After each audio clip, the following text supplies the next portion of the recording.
नमस्कार, आप देख रहे हैं जेबीएस पब्लिक वॉइस। मैं हूं आपके साथ सुमन कुमार।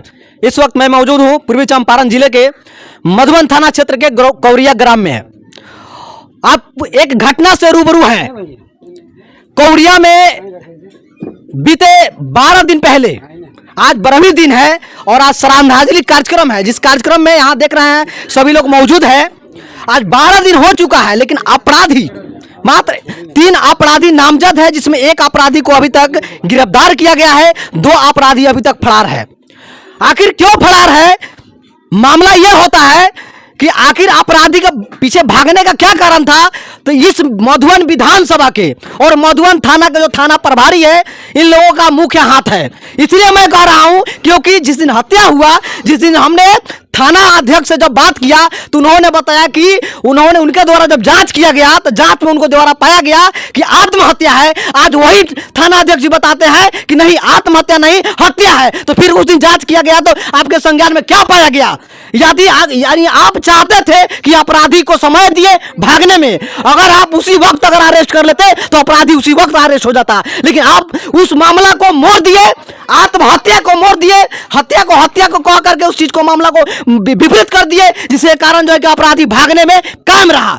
आइए, हमारे साथ मौजूद है, पटना से चल के आए हुए हैं, भीम सैनिक दल के राष्ट्रीय अध्यक्ष संयोजक हैं चंदन कुमार पासवान जी। इनसे हम बात करते हैं। सर, सबसे पहले आपको हमारे चैनल में स्वागत है। सर, धन्यवाद। सर, आप पटना से सर चल के आए हैं और रंजय जी का जो है कि श्रद्धांजलि कार्यक्रम है और अभी तक जानकारी मिला है कि 1 लोगों को जो है कि अभी तक गिरफ्तार किया गया है, लेकिन 2 लोग फरार है। इस संबंध में आप क्या कहना चाहेंगे? देखिए, सबसे पहले जो है बीते लगभग 12 दिन पहले घटना घटी है। यहाँ लोकल और मीडिया के माध्यम से हम लोग को तमाम जानकारी हुई। तमाम यहाँ के ज़िला जो मिशन में चलाते हैं, अम्बेडकर फुले मिशन से जो संबंधित लोग हैं, सभी लोग से जानकारी प्राप्त हुई। तो आज हम लोग यहाँ पहुँचे हैं घटनास्थल से पर घटना की जानकारी लिए हैं। यहाँ पे निर्मम हत्या है जी। और निर्मम हत्या, इस तरह की हत्या हमको लगता है कि पूरे बिहार में कहीं नहीं हुआ होगा। यानी कि जिस तरह से पशु को और पक्षी को मारा जाता है, यानी कि बकरी को मारा जाता है गर्दन रेत कर, उस तरह से उस रंजय पासवान की हत्या हुई है।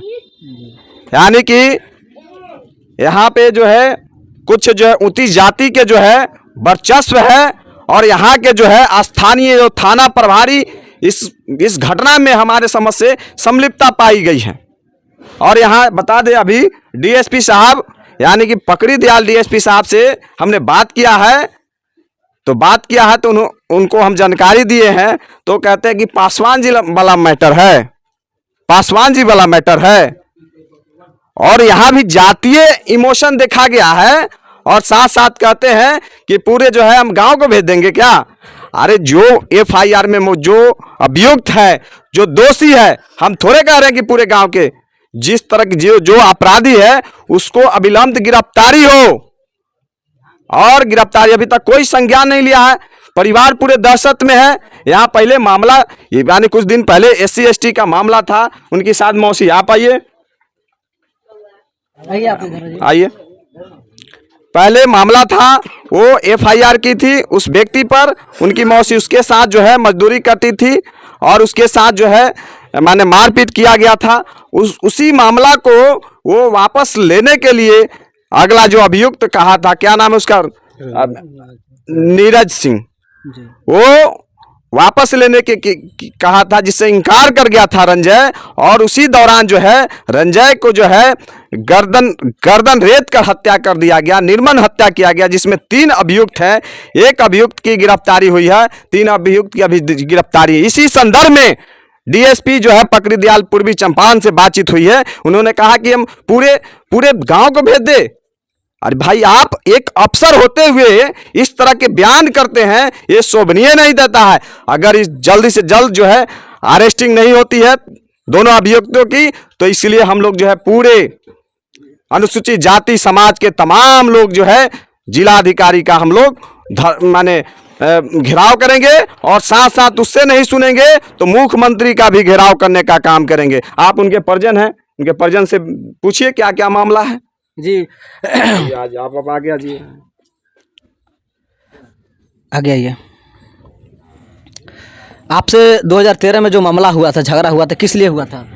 अति मजदूरी मांगने खातिर। मजदूरी मांगने का? मजदूरी मांगने खातिर केस अभी तक चल रहा था? नहीं था भाई, अभी ठप हो गया था? ठप हो गया। जी। चलिए हमारे साथ तेतरिया ब्लॉक के पूर्व जिला परिषद शिवजी पासवान जी हैं, आइए हम इनसे बात करते हैं। क्या कहना चाहेंगे सर इस संबंध में? इस सबसे पहले आपको धन्यवाद।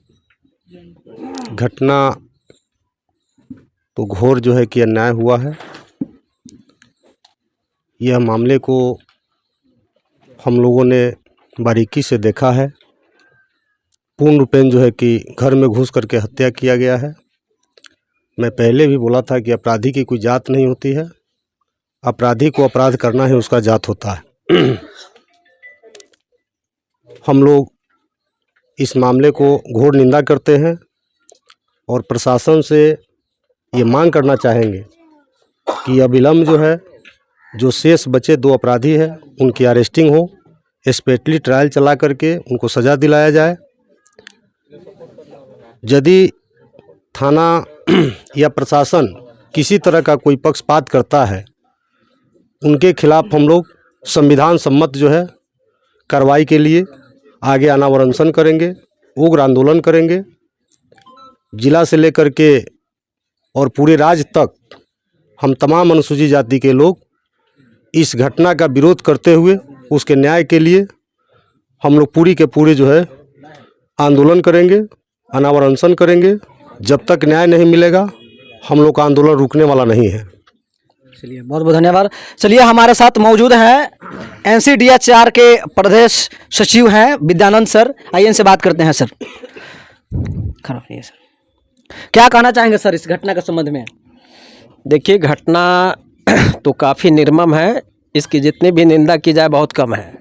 इस घटना में मैं देख रहा हूं कि पुलिस काफ़ी संवेदनहीन है। पुलिस की जो संवेदनशीलता जितनी होनी चाहिए वो नहीं है। सबसे महत्वपूर्ण बात यह है कि पुलिस ने जो SC/ST एक्ट का सेक्शन लगाना चाहिए, जो सही उचित सेक्शन है, वो सही नहीं लगा पाई है। 325A पुलिस ने इस कांड में लगाई है, बट 325A जो भी पुलिस सुन रहे हों, चाहे इससे संबंधित अधिकारी, उनको ये समझ में आ जाना चाहिए कि 325A 7 बरस और 7 बरस से नीचे के अपराध में लगाए जाते हैं। तो उस तुरंत यहाँ के SHO को या फिर केस के IO को शुद्धि पत्र दे करके 325 सिर्फ 325 उसमें जोड़ना चाहिए। अगर 325 नहीं जोड़ा जाता है तो इसमें सज़ा IPC की धारा 302 के अनुसार होती है, लेकिन जो अन्य सुविधाएं हैं उनको अनुग्रह राशि देना है, उनको नौकरी देनी है, उनको पक्का का मकान बनवाना है, उनके बच्चों को शिक्षा देनी है स्नातक तक, ये तमाम सुविधाओं से वो वंचित रह जाएंगे। अगर इन तमाम सुविधाओं से पीड़ित वंचित रह जाता है तो इसके जिम्मेवार केवल सिर्फ और सिर्फ यहाँ के SHO होंगे। और SHO को और पुलिस को ये भी जानना चाहिए कि अगर सही सेक्शन किसी केस में नहीं लगाया जाता है, वह भी SC/ST एक्ट के सेक्शन 4 के अनुसार वो संज्ञेय श्रेणी का अपराध है।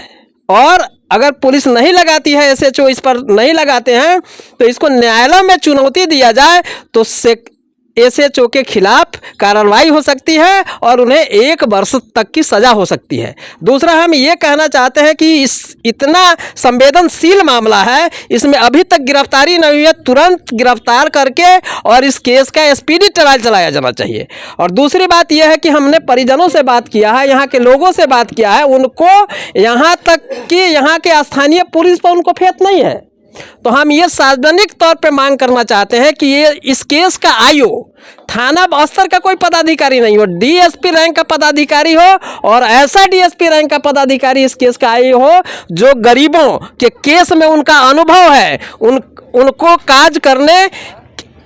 कार्यान्वयन की क्षमता अच्छी रही है, और उनको दलित पीड़ित को न्याय और गरीबों को न्याय दिलाने के लिए वो आगे रहे हैं। ऐसे पदाधिकारी, ऐसे DSP को इस केस का IO बनाया जाना चाहिए। आप कह रहे हैं सर ऐसे DSP को, अभी चंदन पासवान जी के द्वारा जो है कि पकड़ी दयाल DSP साहब से बात किया गया, तो जिस तरह इनके साथ दुर्व्यवहार किया गया, जिस तरह जाति सूचक नाम लेकर के और दबंगई तरीका से बात किया गया है, क्या उम्मीद किया जा सकता है उनसे?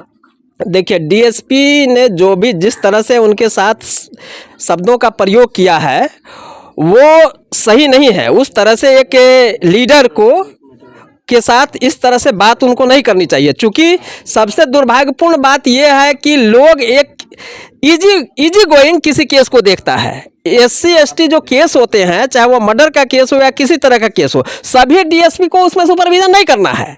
और मैं स्पष्ट रूप से ये कहना चाहता हूँ, यहाँ के मधुबन डीएसपी है, कौन है डीएसपी? पकड़ी दयाल डीएसपी को इस केस का सुपरविजन करना चाहिए। हम यहाँ के एसपी से, यहाँ के जिला पदाधिकारी से अनुरोध करना चाहते हैं कि इस केस का सुपरविजन पकड़ी दयाल के डीएसपी को नहीं दिया जाए। इस केस का सुपरविजन उच्च स्तर के पदाधिकारी से कराया जाए। हम तो ये मांग करेंगे कि केस का सुपरविजन अपराध अनुसंधान विभाग के आईजी से कराया जाए। ये कमजोर वर्ग के आईजी से इस केस का सुपरविजन कराया जाए। लोकल स्तर पे कोई पदाधिकारी से सुपरविजन कराने पर यहाँ के लोगों को न्याय मिलने की उम्मीद नहीं है। पूरे परिजन यहाँ के स्थानीय पुलिस के रवैया से खफा हैं और साफ उनका विश्वास हट गया है। इसलिए हम लोग परिजनों से बात करके, और हम लोगों ने भी पुलिस की जो कार्रवाई देखी है वो काफ़ी असंवेदनशील कार्रवाई है। इसलिए हम लोगों का विश्वास भी है कि स्थानीय पुलिस से हमारे पीड़ितों को न्याय नहीं मिल सकेगा। इसलिए इस केस का सुपरविजन आईजी कमजोर वर्ग से कराया जाना चाहिए। यही हमारा डिमांड है। धन्यवाद। धन्यवाद सर।